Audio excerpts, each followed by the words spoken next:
Hey everybody, Chattaway87 here, aka Ryan Chattaway. This is a video about my Criterion Collection, so I hope you enjoy it. It's probably going to be a few parts long, and so this will be the first part. So I hope you enjoy it. Alright everybody, here's the start of my Criterion video. So I'll go ahead and start with spine number 105, and that would be Stanley Kubrick's masterpiece, Spartacus. And I don't consider this my favorite Stanley Kubrick movie because it wasn't necessarily his, like 100% his movie. You know, there was producers involved, and he always said it wasn't his absolute best movie because he wasn't 100%, you know, in charge, even though he was the director. But I love this movie, and it's a great Criterion release. It's a 2-disc set, and it has a little booklet, and it has, on the second disc, the supplemental disc, it has special features that include deleted scenes and everything, and the crystal clear picture on this movie is amazing, and that's the only reason why I haven't picked up the Blu-ray yet, because there is no Blu-ray on Criterion for it, and I don't know, I just love their transfer of this movie. And so, Stanley Kubrick's Spartacus. The next film is spine number 91, and that is Irvin Yesworth Jr.'s The Blob, and it's starring Steve McQueen, as you can see. And this movie is awesome. It's funny. It's like a 50s teen nostalgia type movie, and it's also kind of a monster movie. And it's a short movie, and it's awesome. It's suspenseful, and it's just great filmmaking. It's very cheesy, but you know, that's what makes it fun. And this DVD comes with awesome commentaries and a theatrical trailer and some collectible posters that are inside of it. I'll show you. And actually, it's just the poster is just a replica of the front cover. And so, it's a great movie. It's a 1-disc. Open it up. And there you go. It's a great movie to have in your Criterion collection. The next film is spine number, let me see, 3. And that is Alfred Hitchcock's The Lady Vanishes. And this is, in my opinion, one of Alfred Hitchcock's best early British movies. And if you haven't seen it, I suggest you see it. This is the new release one. The other edition's out of print, but this is the better Criterion. It has, you know, different documentaries and stuff. And I'm not sure. I think it has, yes, it has commentary by film historian Bruce Eder, and this is just a great film, so I suggest you get this one too if you like Alfred Hitchcock. The next one is one of my all-time favorite foreign films, and it's Bernardo Bertolucci's Locemia Metaseka, and that's spine number, let me see, 272. And this movie I love because it's kind of like Akira Kurosawa's Rashomon, except, you know, that one's a great movie, but I just don't think you compare these two movies because it kind of has the same kind of story, to where it's about a crime takes place, a woman is murdered, and people are arrested, and it's told from their point of view. And except in this one, you actually know who did it. You find out who did it at the end. But it's just great filmmaking, and this is Bernardo Bertolucci's first movie. And for those of you who don't know who he is, he did like The Conformist, Last Tango in Paris, The Dreamers, and he also did another one that's in the Criterion Collection, which I'll get to later. But this is a great film. The only thing it's lacking is all it has is an interview with Bernardo Bertolucci. It doesn't really have any audio commentary, so this isn't the best Criterion release. It's a great movie. The next film is another one of my all-time favorite movies, and that is Francois Truffaut's The 400 Blows. And this movie means a lot to me because it deals with, you know, a child, you know, he's kind of a rebel, but he doesn't feel loved by his parents and stuff like that. But some of the stuff that goes on in this movie with him and the way he's treated, kind of, you know, I could relate to, and I think we could all relate to. And this is the first in a series of movies based on this character right here. I love the front cover of this. This is one of my favorite screen images in movie history. You know, it just shows how he just feels like nobody will understand him. But this is a pretty good DVD release. It has, you know, excerpts from interviews and audition footage and audio commentaries. So it's a pretty good Criterion release. I'm eventually going to get this on Blu-ray. I think they have it out on Blu-ray now. But it's a great film. And it's Spine number 5. Yes. So I suggest you pick this up if you haven't seen it. The next movie is a film masterpiece. And when I show it, everybody's going to know what I mean. Everybody knows about this movie. Well, I hope you do. And it's Ingmar Bergman's The Seventh Seal. Which is, oh my gosh, it's a brilliant, brilliant movie.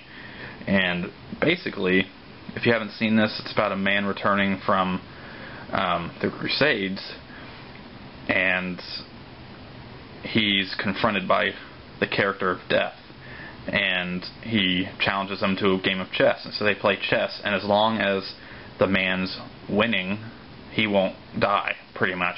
But it's kind of a lot more complex than that. It's an allegory of, you know, losing faith and all that stuff. And this is a wonderful, wonderful movie.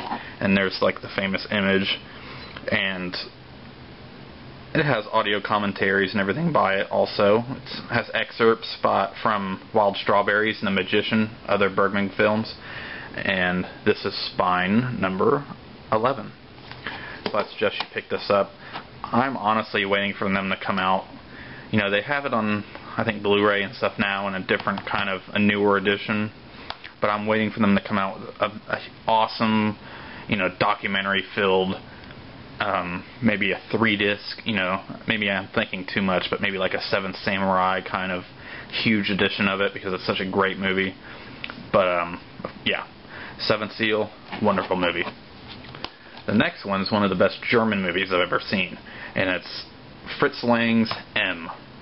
And M is probably one of the first psychological serial killer movies, because it's told from the perspective of the kind of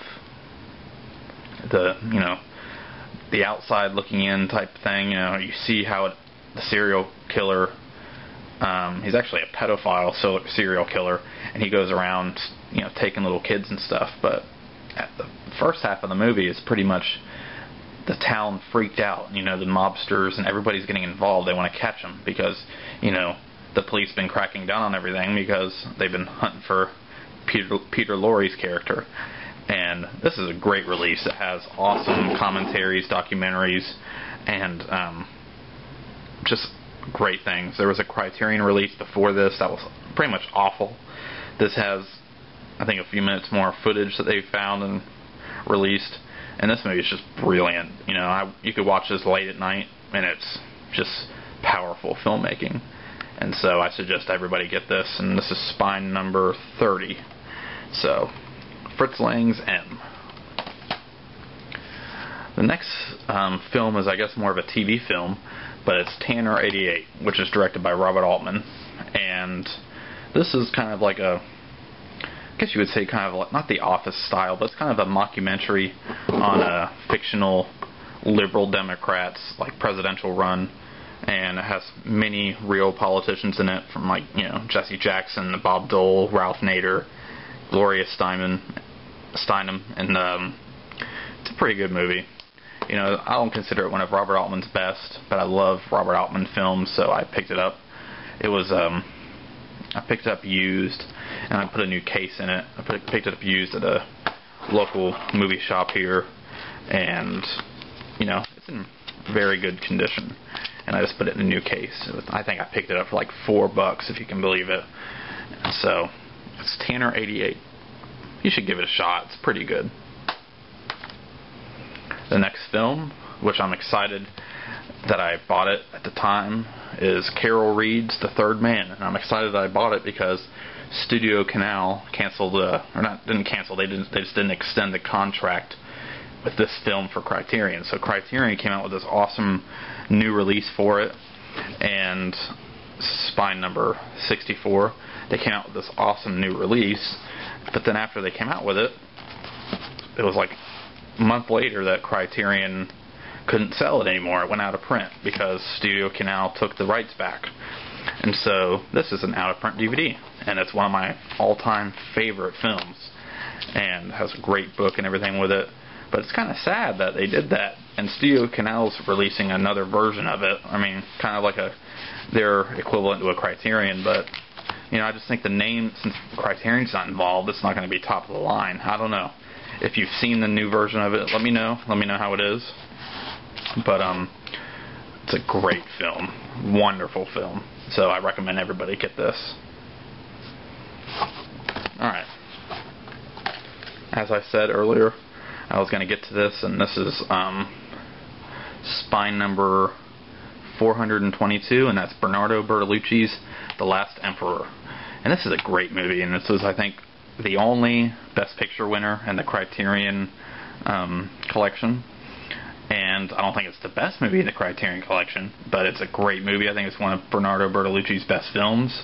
Actually, I don't think he made a film that I didn't like, but it's a fascinating movie. It's basically talks about the last emperor of China before it was taken over by the style of government and everything they have now. And it's a restored high-definition transfer. Has commentary.